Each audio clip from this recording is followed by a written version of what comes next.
یا حی یا قیوم برحمتک استغیث. اور ایک کمال کی بات میں آپ کو بتاؤں، ہم تو اٹھتے ہیں تو اف، تھک جاتے تو لیکن خدا کی قسم میں نے مفتی اعظم کو کبھی اف کرتے نہیں دیکھا. اللہ اللہ، کروٹ لیتے تھے تو اللہ، اٹھتے تھے تو اللہ، بیٹھتے تھے تو اللہ، پوری زندگی اللہ کی یاد میں انہوں نے گزار دی. اف اور دور تک کہیں نہیں تھا. وہ اس طرح سے ڈوبے ہوئے تھے اپنے مولا کی یاد کے اندر. ان کی تسکین کا سامان، اس لیے کہ اف کہیں گے تو آدمی آگے ہاتھ پکڑنے کے لیے کھڑا ہوگا نا، کسی کے سہارے کی کیا ضرورت ہے. اس کا ذکر ہی ہر غم کے لیے راحت ہے. اس کا ذکر ہی ہر غم کے لیے راحت ہے. میرے پیارے آقا صلی اللہ تعالی علیہ وسلم کے پیارے دیوانوں، اسی طریقے سے آپ دیکھیں حقوق العباد کا خیال، مخلوق خدا کی خدمت کا خیال. سرکار حضور مفتی اعظم ہند علیہ رحمت والرضوان اپنے یہاں جو مہمان حاضر ہوتے ان مہمانوں کو خود اپنے ہاتھوں سے کھلایا کرتے تھے، میزبانی کیا کرتے تھے.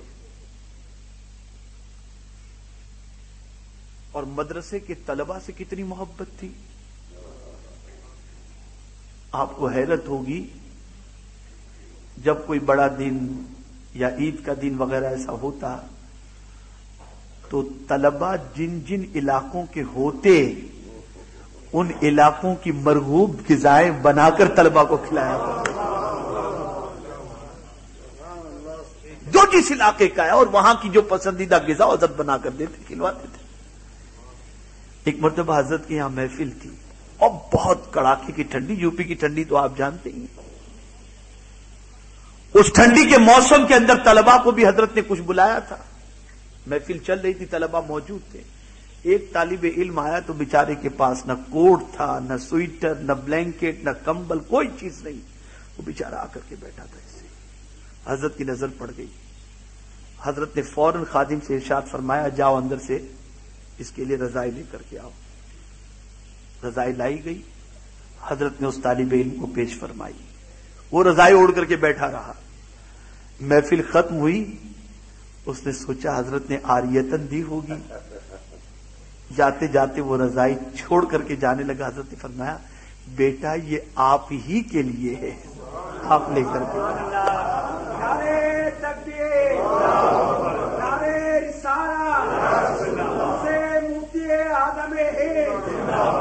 اس طریقے سے نوازنے کی کیفیت تھی سرکار حضور مفتی اعظم ہند علیہ الرحمت والرضوان کی.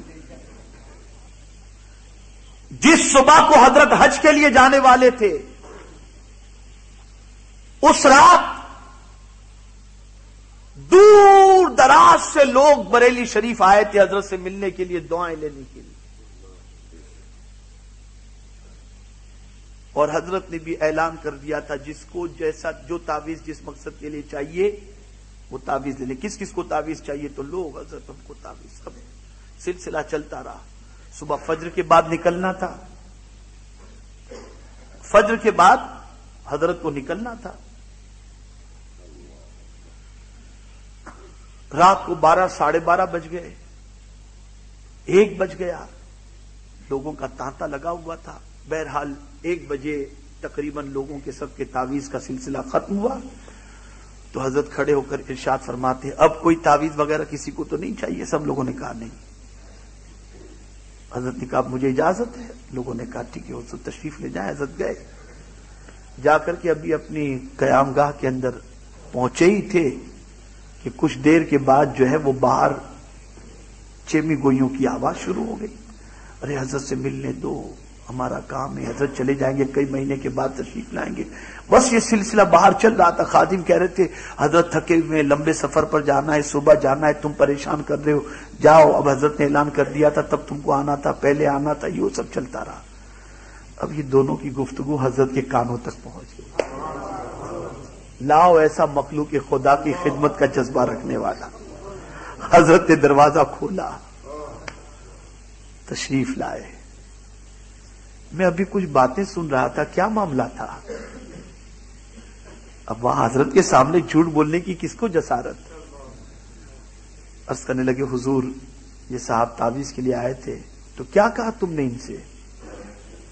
کہا حضور میں نے ان سے کہا کہ حضرت آرام کے لیے تشریف لے گئے ہیں اور جب تک دینا تھا تب تک دیے، تب تم نہیں آئے۔ حضرت نے فرمایا ایسا تمہیں نہیں کرنا چاہیے تھا، مجھے جگانا چاہیے تھا۔ اگر کل بروز قیامت اس شخص نے معبود کی بارگاہ میں شکایت کر دی تو میرا کیا ہوگا؟ پھر اس شخص کو تعویذ بنا کر دے رہے ہیں۔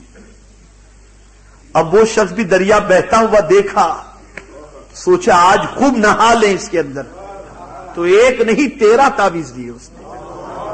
لیکن خدا کی قسم حضور مفتی اعظم ہند علیہ رحمت و رضوان کی پیشانی پر شکن تک نہیں آیا کہ تو کیسا ظالم ہے کہ مجھ سے ایک کی بجائے 13 تعویذ لے رہا ہے۔ دے رہے بیٹا اب تو کچھ، اب اور کچھ چاہیے؟ کہانی بس حضور بہت بڑا کرم آپ نے فرمایا، حضرت تشریف لے گئے۔ آپ کو جان کر کے حیرت ہوگی اور تعجب ہوگا کہ صرف دعا کے حوالے سے تعویذات کا ہدیہ لینا تو چھوڑ دیجئے، یہ تو تصور بھی نہیں۔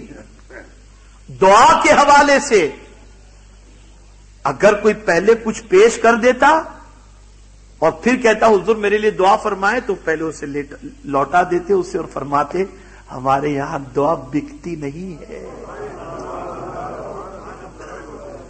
دعا بکتی نہیں۔ کہاں سے لائیں گے ایسے؟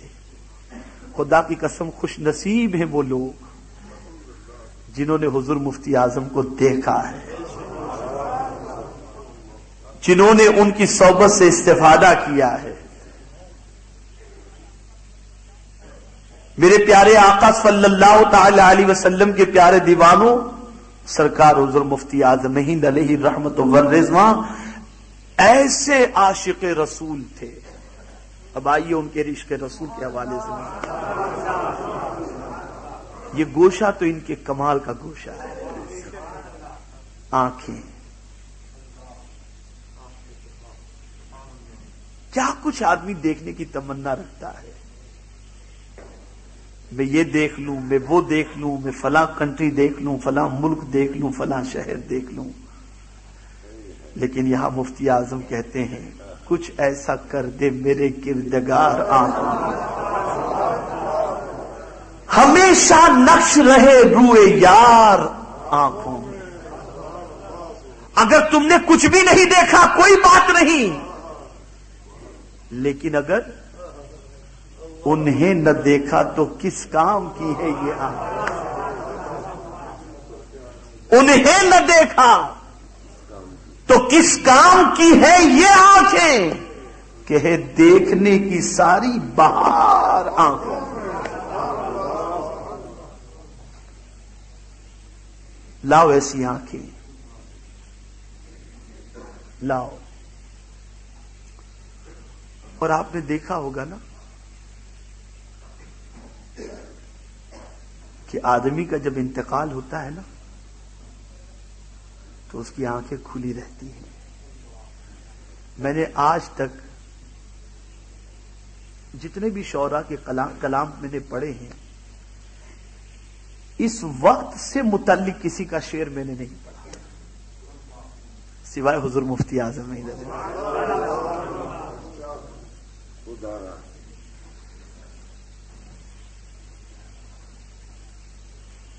سرکار حضور مفتی اعظم ہند علیہ رحمت و رضوان یہ کھلی ہوئی آنکھ کے حوالے سے فرماتے ہیں، کھلے ہیں دیدے عشاق خواب مرگ میں بھی، کھلے ہیں دیدے عشاق خواب مرگ میں بھی،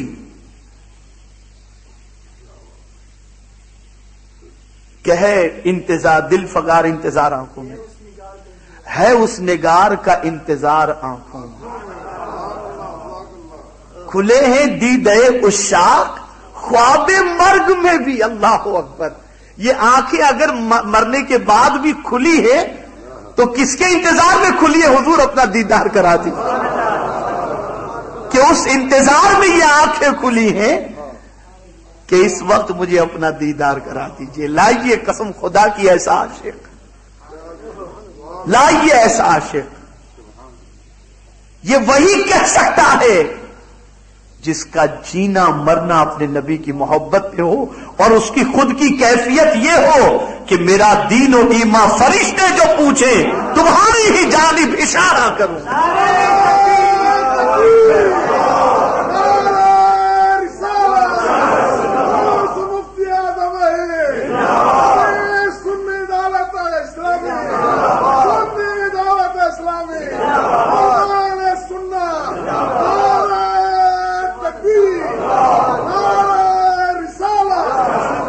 اور میں چیلنج کے ساتھ کہتا ہوں، سرکار حضور مفتی اعظم ہند علیہ الرحمہ نے اپنے گھر میں بھی کبھی کسی سے یہ نہیں کہا مجھے کھانا دو.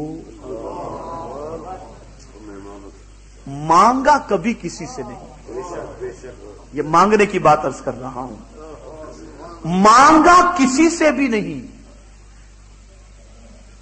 بیٹا مجھے پانی دو، اتنا پیسہ دو، کھانا دو، نہیں. اس لیے کہ خود ہی کہتے ہیں تیرے در کے ہوتے کہاں جاؤں پیارے، تیرے در کے ہوتے کہاں جاؤں پیارے، کہاں اپنا دامن پسارا کروں میں، مجھے اپنی رحمت سے تو اپنا کر لے، سوا تیرے سب سے کنارہ کروں. کبھی نہیں. اور اسی وجہ سے ایک مرتبہ ایسا ہوا کہ سرکار حضور مفتی اعظم ہند علیہ الرحمہ گھر میں کوئی فنکشن تھا اور ان کو کھانا دینے کے لیے لوگ بھول گئے تو انہوں نے مانگا بھی نہیں، اور اسی میں ایک دن پورا گزر گیا. پھر خیال آیا کہ مصطفیٰ رضا خان تو مانگتے تو ہے نہیں. آپ ذرا سوچو، گھر والے بھی اس کیفیت سے واقف تھے. اور ایک بات عرض کروں، وہ صرف خود ہی عامل نہیں تھے بلکہ انہوں نے اپنے گھر والوں کو بھی عمل کا ایسا پیکر بنایا تھا کہ آپ کو حیرت ہوگی کہ غیر مردوں سے نامحرم سے عورتوں کے لیے جو پردے کا حکم ہے کہ بھئی نامحرم سے وہ بچیں، غیر محرم سے وہ بچیں، آپ کو حیرت ہوگی ان کے گھر کی خواتین کا اور پیرانی ماں کا عالم یہ تھا کہ ان کو بے نمازی عورتوں سے بھی پردے کا حکم تھا. وہ بے نمازی عورتیں جو ہوتی تھی اس سے بھی وہ پردہ کرتی تھی. یہ گھر کے اندر تقوی کی کیفیت تھی، یہ گھر کا حال تھا. میرے پیارے آقا صلی اللہ تعالی علیہ وسلم کے پیارے دیوانوں، سرکار حضور مفتی اعظم ہند علیہ الرحمت والرضوان کی زندگی ایک ایسی مثالی زندگی ہے، تقوی و طہارت کی وہ پیکر زندگی ہے کہ ایسی زندگی اور ایسی زندگی کے اندر ایسا اللہ اور اس کے رسول جل جلالہ و صلی اللہ تعالی علیہ وسلم کے ارشاد پر عمل کرنے والا ماضی قریب کے اندر اگر ہم ڈھونڈیں تو ڈھونڈے سے نہیں ملتا. اور آپ کو سب سے بڑی بات یہ جاننے کو ملے گی کہ جب تک سرکار حضور مفتی اعظم ہند علیہ الرحمت والرضوان اس فرش گیتی پر جلوہ گر تھے، سنیوں میں بڑا اتحاد بھی تھا. بس حضرت فرما دیتے ختم، معاملہ وہیں پر فنش ہو جایا کرتا تھا. ایک مرتبہ سرکار حضور محدث اعظم ہند علیہ الرحمہ تشریف لا رہے تھے اور سرکار حضور مفتی اعظم ہند علیہ الرحمہ سامنے سے تشریف لے جا رہے تھے. اب دونوں کی ملاقات کا منظر دونوں کے مریدین دیکھنا چاہتے تھے کہ کیا ہوتا ہے. سرکار حضور مفتی اعظم ہند علیہ الرحمہ بڑھے اور بڑھ کر کے حضور محدث اعظم ہند علیہ الرحمہ کے ہاتھ کو انہوں نے چوم لیا، اور ادھر حضور مفتی اعظم ہند علیہ الرحمہ بھی بڑھے اور انہوں نے بھی کوشش کر کے حضور مفتی اعظم ہند علیہ الرحمہ کے ہاتھ کو بوسا دیا. دونوں اپنے اپنے مقام پر اپنے لیے چلے گئے. اب مریدین بیٹھے تو گفتگو شروع ہوئی. حضور محدث اعظم ہند علیہ الرحمہ کے مریدوں نے سرکار حضور مفتی اعظم ہند علیہ رحمہ کے حوالے سے پوچھا حضور محدث اعظم ہند علیہ رحمہ سے کہ حضرت انہوں نے آپ کی دست بوسی کی، یہ تو ہم کو سمجھ میں آتا ہے کہ انہوں نے نسبت رسول کا خیال کیا اور انہوں نے آپ کا ہاتھ چوما، لیکن آپ نے ان کی دست بوسی کیوں کی؟ آپ نے کیوں کی؟ ارشاد فرماتے ہیں انہوں نے نسبت رسول کا احترام کیا اور میں نے ان کے عشق رسول کا احترام کیا، میں نے ان کے عشق رسول کا۔ آپ سوچو کیا کیفیت تھی ان بزرگوں کے اندر، کیا ایک دوسرے کا لحاظ تھا۔ آل انڈیا سنی جمعیت العلماء کی صدارت کا مسئلہ ہوا، حضور سید العلماء علیہ رحمہ بھی تھے، حضور محدث اعظم ہند علیہ رحمہ بھی تھے اور حضور مفتی اعظم ہند علیہ رحمہ بھی تھے۔ اب مریدین کا تو آپ مسئلہ جانتے ہی ہیں، بس حضرت آپ کو ہونا چاہیے، حضرت آپ کو ہونا چاہیے، حضرت آپ کو ہونا چاہیے، سب اپنے اپنے حساب سے۔ میٹنگ ہوئی، کون بنے گا صدر؟ سرکار حضور مفتی اعظم ہند علیہ رحمہ کھڑے ہوئے، ارشاد فرمایا میں اعلان کرتا ہوں حضور سید العلماء علیہ رحمہ کے نام کا کہ وہ سنی جمعیت العلماء کی صدارت کو قبول فرمائیں۔ ادھر حضور محدث اعظم ہند علیہ رحمہ کھڑے ہوئے، میں ان کی تائید کرتا ہوں۔ بات ختم ہو۔ یہ عالم تھا۔ میرے پیارے آقا صلی اللہ تعالی علیہ وسلم کے پیارے دیوانوں، ان کی زندگی پڑھو اور صرف پڑھنے کے لیے مت پڑھو، عمل کرنے کے لیے پڑھو۔ اور پھر میں یقین کے ساتھ کہتا ہوں ان کے نقش قدم پر چلو گے، اللہ یہاں بھی عزت اور محشر میں بھی عزت عطا کرے۔ اور میں آپ کو یقین کے ساتھ کہتا ہوں سرکار حضور مفتی اعظم ہند علیہ رحمت و رضوان نے جو اہل سنت و جماعت میں یونٹی قائم کر کے رکھی تھی، علماء سے خود ملنے تشریف لے جاتے تھے، اور جب جاتے تھے تو علماء خود حیران ہو جاتے تھے، اور پھر اس کے بعد یہ پوزیشن ہوتی جب تک حضرت قیام فرما ہوتے تھے علماء کا جم گھٹا ان کے پاس تشریف لے جایا کرتا تھا، اور علماء کی جگہ بہت قریب ہوتی تھی، بہت قریب۔ آپ کو حیرت ہوگی مخلوق خدا کی خدمت کا جذبہ کتنا حضور مفتی اعظم ہند علیہ رحمہ میں تھا کہ بریلی شہر کے اندر گورنر، حکومت ہند کا گورنر، وہ ملنے کی غرض سے آیا، ابھی وہ راستے میں تھا اور یہاں اس کے آنے کی اطلاع حضرت کو دی گئی، اور ابھی اطلاع حضرت کو دی گئی اسی موقع پر ایک شخص حاضر ہوا اور کہا حضور میرے بچے کی طبیعت بہت خراب ہے، حضرت آپ چلیں۔ حضرت رکشہ پر سوار ہوئے اس کے ساتھ چلتے، لوگوں نے کہا حضور گورنر آ رہا ہے، کہا سنو درویش کے یہاں ان لوگوں کی کوئی ضرورت نہیں ہے، ایک مریض کی عیادت کی فضیلت میرے آقا نے فرمائی ہے، اور مومن مریض کی عیادت کرنا یہ اس مومن کا حق ہے، اگر میں نے ادا نہیں کیا تو قیامت میں میری پرسش ہوگی۔ گورنر کی ملاقات کو ٹکرا دیا، لیکن مومن کی تیمارداری کو سرکار حضور مفتی اعظم نے نہیں ٹکرایا۔ ہے اس بے باکی کے ساتھ عمل کرنے والا کوئی آج ہے؟ کوئی؟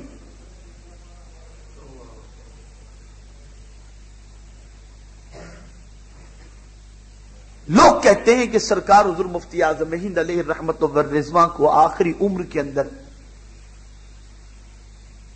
معاذ اللہ نسیان لاحق ہو گیا تھا، اس لیے بار بار نماز کے بارے میں پوچھتے تھے۔ نہیں، یہ معاملہ وہ نہیں تھا۔ پوچھو حضرت سفیان ثوری کے حوالے سے، جنید بغدادی سے، ان سے اسی قسم کی حالت کے بارے میں پوچھا گیا تھا کہ محدث وقت حضور حضرت سفیان ثوری علیہ رحمت و رضوان کی یہ کیفیت ہے، تو انہوں نے ارشاد فرمایا کہ جب نماز کا وقت ہوتا ہے تو کیا ہوتا ہے؟ کہا نماز کے وقت ان کا حال اچھا ہو جاتا ہے۔ کہا پھر وہ ٹھیک ہے۔ میرے مفتی اعظم کا حال بھی یہی تھا، یہی تھا۔ وہ بار بار نماز کے بارے میں پوچھا کرتے تھے، ادا کر کے بھی پوچھا کرتے تھے تاکہ قلبی اطمینان ہو جائے، اے رسول اعظم صلی اللہ علیہ وسلم کے دیوانوں، انہوں نے اپنے ماننے والوں کو درد دیا، میرے ماننے والوں اگر سچے میرے عاشق ہو تو میرے نقش قدم پر چلو، نماز کی پابندی کرو، برائی سے اجتناب کرو۔ اور آپ کو میں تعظیم نعت رسول کا واقعہ بتاؤں تو آپ کو حیرت ہوگی، یہ خود آنکھوں دیکھی پوزیشن ہے۔ ایک کمرے میں سرکار حضور مفتی اعظم علیہ رحمہ چارپائی پر تشریف فرما ہے، اور باہر ان کے کمرے کے ایک ٹیپ رکھا ہوا ہے، نیچے رکھا ہوا ہے، نعت شریف اس میں چل رہی ہے۔ سرکار حضور مفتی اعظم علیہ رحمہ کے کانوں تک نعت کی آواز پہنچ جاتی ہے، اٹھتے ہیں، یہ کہاں سے نعت کی آواز آ رہی ہے؟ لوگوں نے کہا حضور یہاں یہ ٹیپ پڑا ہوا ہے، اس میں نعت کی کیسٹ لگی ہوئی ہے۔ حضرت نے ٹیپ دیکھا، اسے گود میں اٹھایا، لائے اور لا کر کے اپنی چارپائی پر رکھ دیا۔ اب ادھر نعت چل رہی تھی، حضور مفتی اعظم چارپائی کے نیچے بیٹھ کر نعت سن رہے تھے۔ آپ ذرا سوچو، اتنا احترام سرکار کی نعت کا انہوں نے کیا ہے، اور دنیا کو بتا دیا کہ سرکار کی محبت کیا چیز ہوتی ہے۔ عشق رسالت مآب صلی اللہ علیہ وسلم کتنے بڑے سرمایہ کا نام ہے۔ آج ہم اور آپ خوش نصیب ہیں کہ اس عظیم ذات کی بارگاہ میں خراج عقیدت پیش کر رہے ہیں۔ میں ہر سال اپنے گاؤں جایا کرتا ہوں، جس گلی میں میں حضور مفتی اعظم علیہ رحمہ کے ساتھ چلا تھا، اور وہیں میں عرس نوری مناتا ہوں۔ لیکن خطیب صاحب سے میں نے اس بار، ان کا بہت اصرار تھا تو میں نے ہاں کہہ دیا تھا، اور پھر مجھے خیال آیا کہ میں تو کہاں جاتا ہوں، اور میں نے جاؤں نہ جاؤں، پھر میں نے کہا نہیں، میں نے وعدہ کر لیا ہے، مجھے ادھر ہی جانا ہے۔ اور آج میں آپ کے سامنے ناسک کی سرزمین پر سرکار حضور مفتی اعظم علیہ رحمہ کا ذکر کر رہا ہوں۔ بس ان کو اپنا آئیڈیل بناؤ، ان کے نقش قدم پر چلو، ان کے وسیلے سے دعا کرو۔ میں آپ کو یقین کے ساتھ کہتا ہوں کہ کسی نے بہت خوب کہا ہے کہ جس نے حضور مفتی اعظم علیہ رحمہ کو دیکھا، اگر کبھی اس کی دعا کو مقبول کرنا ہو تو اللہ کی بارگاہ میں اس تصور کو یاد کرے اور کہے کہ پروردگار، میں اس ذات کے وسیلے سے دعا کرتا ہوں جس کا چہرہ میری نگاہوں میں سمایا ہوا ہے، اس کی دعا قبول ہو جائے، اس کی دعا قبول ہو جائے۔ بس انہی کو آئیڈیل بنانا ہے، ان کی تعلیمات پر عمل کرنا ہے۔ اے رسول اعظم صلی اللہ علیہ وسلم کے دیوانوں، سرکار مدینہ صلی اللہ تعالی علیہ وسلم کے صدقہ و طفیل اللہ ہم سب کو سرکار حضور مفتی اعظم علیہ رحمت و رضوان کے نقش قدم پر چلائے۔ یہ ناسک شہر یہ بزرگوں کی آماجگاہ رہی ہے، یہاں بڑے بڑے بزرگ تشریف لائے، اکابرین تشریف لائے، سب کے قدم مبارک اس سرزمین پر پہنچے ہیں، اور سب نے فیوز و برکات سے اس شہر کو مالا مال کیا ہے۔ اس شہر کو ناپاک لوگوں سے بچاؤ، گستاخوں سے بچاؤ، سرکار کے دشمنوں سے بچاؤ، اور اس طریقے سے منظم ہو جاؤ کہ یہاں کے در و دیوار سے الصلاۃ والسلام علیک یا رسول اللہ کی صدائیں آنے لگ جائیں، بچہ بچہ عاشق رسول بن کر کے ہر گھر میں مصطفیٰ پیارے کی میلاد کا سلسلہ شروع ہو جائے۔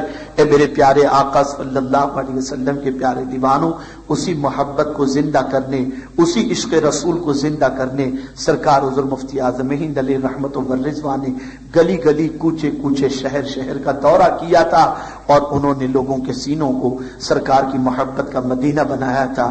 آج ہماری ذمہ داری ہے کہ ہم ان کے فیوز و برکات سے استفادہ کرتے ہوئے اسی پیغام کو دوسروں تک پہنچانے کی کوشش کریں۔